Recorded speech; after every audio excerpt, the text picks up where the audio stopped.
I will not say that the cooperation between the US and the Europeans is as strong as one could be. It's certainly well connected as far as counterterrorism discussions are concerned.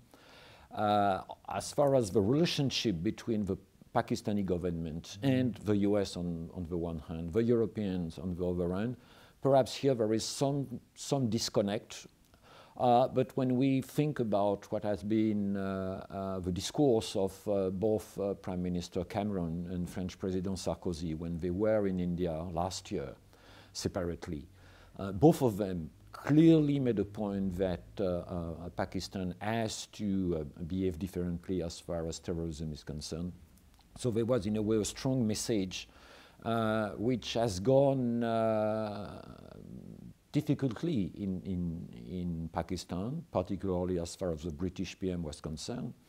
But on that matter, it's clear that there is a kind of broad agreement between the transatlantic partner on what should be done. The question is how to do it, in fact. Well, the European Union as such is mostly focused on the question of economy and governance. We have a regular program of support of Pakistan economy, of support of governance reform.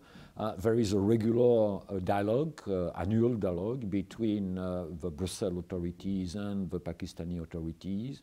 But the European Union as such is not entering very deeply in the most sensitive issues. That it's rather played ever by the US, obviously, on the one hand, and by those key EU member states.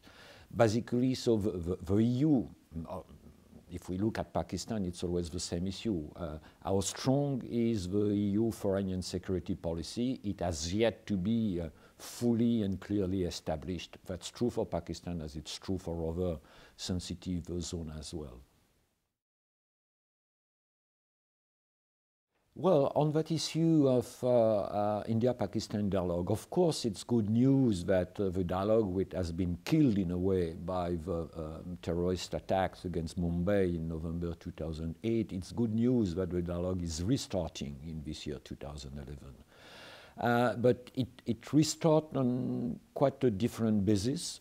We are not yet quite sure that it would be as sustained, as systematic, as structured than the composite dialogue, which was all from 2004 to the Bombay attack in 2008, would be re-established.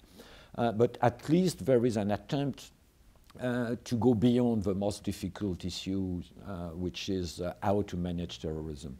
The point which remains to be clarified, and which is very decisive in a way on that matter, is are really Delhi and Islamabad ready to define, both of them bilaterally, a joint policy against terrorism?